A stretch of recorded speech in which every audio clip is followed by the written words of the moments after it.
Você pode fazer isso. Há 4 tipos de pessoas neste mundo: aquelas que fazem as coisas acontecerem, aquelas que assistem aos acontecimentos, aquelas que se perguntam o que aconteceu, aquelas que não sabem de nada que aconteceu. Soube desde muito cedo que queria estar no primeiro grupo dessa lista. E desde então aprendi que as pessoas de sucesso se diferenciam por sua personalidade, seus objetivos e suas habilidades. Especialmente, elas têm o seguinte: entusiasmo, com propósito, disciplina, vontade de trabalhar, de seguir e de aprender, determinação e apreço pelos outros. Aprendi essa lição, mas não quer dizer que foi fácil ou que ela tenha caído no meu colo. Quando tinha 7 anos, meu pai voltou para casa depois de passar 3 anos em tratamento num sanatório. Depois de terem controlado sua tuberculose, ele não estava completamente curado. Durante todo o resto da minha infância, ele permaneceu inválido e necessitava muito de carinhosos e amorosos cuidados. Por todos aqueles anos, minha mãe foi o único suporte de nossa família. Ela se formara enfermeira, mas só encontrou trabalho como gerente de um restaurante em Houston. Não pagavam tão bem como atualmente, e sem dúvida seu salário era ainda menor pelo fato de ser mulher. Mamãe trabalhava 14 horas por dia. Saía de casa às 5 horas da manhã, antes que eu acordasse, e voltava às 9 da noite. Frequentemente, eu já estava dormindo. Meus irmãos mais velhos já não moravam mais conosco, portanto, era minha responsabilidade cuidar do meu pai. Nunca me ocorreu que as coisas pudessem ser diferentes. Eu voltava da escola, limpava a casa e fazia a lição. Eu aceitava tudo e mais gostava disso. Embora algumas de minhas obrigações fossem supostamente difíceis para uma criança. Nunca ninguém me disse isso. Como resultado, eu simplesmente fazia. Ainda assim, preparar as refeições era sempre um grande desafio. Minha mãe era uma cozinheira maravilhosa, mas essa tarefa era minha quando ela não chegava a tempo de preparar o jantar. Com a tenra idade de 7 anos, eu jamais poderia ser considerada uma chefe de cozinha. Lembre-se de que não havia comida congelada ou restaurantes tipo fast food. Se papai queria chili ou frango para o jantar e eu não sabia como preparar, telefonava para a mamãe. Naqueles dias, raramente tive a oportunidade de aprender com ela em pessoa. Ela simplesmente não podia estar lá para me ensinar. Quantas vezes desde aquele tempo tenho dito, graças a Deus pelo telefone. Ele me tornou minha ligação e contato principal com mamãe. Sempre que a chamava, ela encontrava uma maneira de me dar algum tempo e pacientemente explicava o que eu tinha que fazer. Alô, mamãe, papai quer sopa de batatas hoje à noite. Sopa de batatas? Tudo bem, querida. Primeiro pegue a panela grande, a mesma que usou ontem. Depois pegue suas 2 batatas e ela me ensinava a receita passo a passo. Não fui criada para reclamar das coisas, mas com certeza ela sabia que meu trabalho às vezes era duro demais, porque sempre que acabava de dar todas as instruções, acrescentava: querida, você pode fazer isso. Nossa situação familiar me levou a fazer muitas coisas que não são esperadas da maioria das crianças. Por exemplo, quando precisava de roupas, tinha que ir ao centro de Houston sozinha. Fazia essas compras aos sábados, sozinha, pois não era permitido que minha melhor amiga e eu pegássemos um ônibus e não estivéssemos acompanhadas por um adulto. Afinal, tínhamos apenas 7 anos. Não se esqueça de que naquela época um vestido custava quase $1 e uma dúzia de ovos custava 20 centavos. Mamãe me dava 1,50. E então eu comprava um vestido ou uma blusa. Eu adorava fazer isso. Era o ponto alto da minha semana. O único problema era convencer os balconistas de que eu realmente estava autorizada a tomar decisões. Às vezes era suficiente mostrar-lhes o dinheiro, mas frequentemente perguntavam: onde está sua mãe? E então eu explicava as circunstâncias. Dava-lhes o telefone do restaurante e dizia: pode telefonar para a mamãe, ela vai dizer que tudo bem. Depois disso, ia comprar um sanduíche e uma Coca-Cola na minha lanchonete preferida e ia ao cinema. Eu esperava por essas tardes no centro. Acho que a refeição custava mais ou menos 20 centavos, o cinema por volta de 10 centavos. E assim, com 30 centavos, eu tinha uma tarde maravilhosa. Quando comecei esses passeios, ficava um pouco ansiosa para pegar o ônibus certo e saber os caminhos.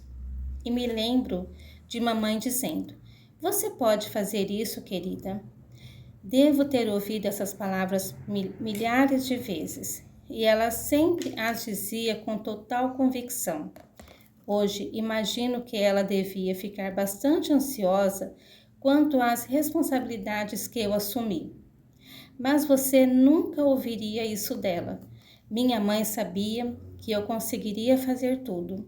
Suas palavras tornaram-se o tema de minha infância. Ficaram comigo durante toda a minha vida. Você pode fazer isso. A confiança transmitida por minha mãe me serviu durante toda a vida. Sem ela, a Mary Kay Cosmetics poderia ter desaparecido antes mesmo de começar. Foi em 1963. Após 25 anos de trabalho como uma mulher de vendas, filhos crescidos, decidi que a aposentadoria não combinava comigo. Havia desenvolvido uma filosofia e uma estratégia para começar a minha própria companhia dos sonhos.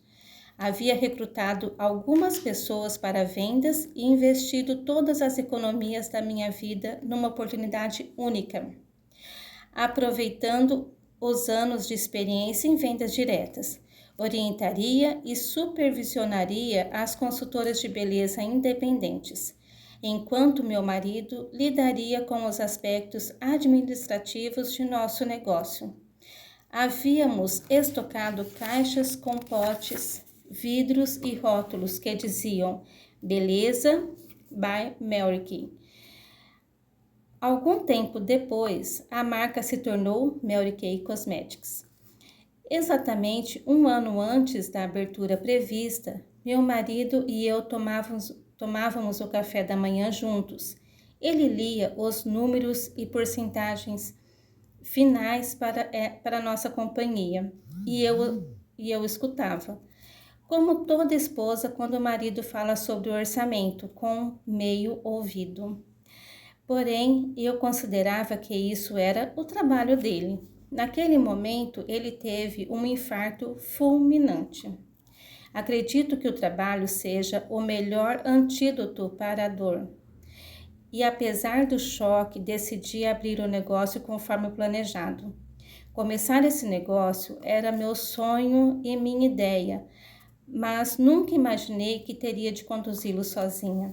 Sabia que não tinha as habilidades administrativas necessárias, mas naquela altura, todos os produtos, embalagens, rótulos eram inúteis se a companhia quebrasse. Eu tinha que prosseguir. Consultei meu advogado e o contador. Mary Kay, disse o advogado, balançando a cabeça. Liquide esse negócio agora mesmo e tente recuperar todo o dinheiro que puder. Senão, você vai acabar sem um centavo. Eu esperava que o contador fosse um pouco mais encorajador. Porém, após estudar a situação, ele disse: não há chance de você fazer esse negócio. Essa estrutura de bônus nunca vai funcionar. É só uma questão de tempo para que a companhia vá à falência e você também. No dia do funeral do meu marido, meus filhos vieram de Houston a Dallas. Talvez fosse o pior momento para tomar decisões de negócios, mas não podíamos adiar. Após o funeral, nos sentamos e discutimos as recomendações que eu havia recebido. Meus filhos escutavam em silêncio. Richard, com 20 anos de idade, era representante de vendas da Prudential Life Insurance Company e um dos mais jovens agentes do Texas, e tinha um salário incrível de quase $480 por mês. Eu achava inacreditável, afinal ele era uma criança. Se para Mary Kay se tornar uma realidade, eu precisasse da ajuda dele, teria de pagar um salário como aquele, e isso seria impossível. Respirei fundo e ofereci $250 para que me ajudasse a dirigir a companhia. Richard aceitou sem hesitar, e apesar dos protestos aterrorizados de outros membros da família e de amigos, ele imediatamente se demitiu e mudou-se para Dallas. Meu filho mais velho, Ben, de 27 anos, era casado e pai de 2 filhos. Não poderia cortar raízes e se mudar tão rapidamente como seu irmão. Mas após ouvir meus planos para continuar a companhia, ele disse: "Um dia vou me juntar a você e a Richard." Então, calma e deliberadamente tirou de seu bolso o extrato de suas economias. O balanço mostrava $4.500, uma quantia que eu sabia que representava tudo o que ele havia economizado desde o colegial. "Mãe, acho que você pode fazer qualquer coisa que queira neste mundo", disse ele. Então me entregou a quantia. "Aqui estão minhas economias. Se puder ajudá-la, de algum modo, quero que aceite." 8 meses depois, quando precisávamos de alguém para lidar com a expansão do estoque, Ben deixou seu trabalho em Houston e mudou-se para Dallas com a família. Naquela época, desistiu de um salário de $750 por mês e começou em nossa companhia pelo mesmo salário de Richard, $250. Mais tarde, minha filha, Marilyn, juntou-se a nós e tornou-se a primeira diretora de vendas independente da Mary Kay em Houston. Em 13 de setembro de 1963, um mês após o funeral do meu esposo, fundamos a Mary Kay Cosmetics. A empresa tinha, contando comigo, 9 consultoras de beleza independentes e meu filho de 20 anos como administrador das finanças. Como eu sabia que conseguiria? Bem, eu não sabia. Não tinha bola de cristal. Tudo o que sabia era que eu tinha que fazer. E pelas previsões de meu advogado e do contador, descobri que eles também não tinham bola de cristal. Além disso, eles não entendiam nada de negócio como eu entendia.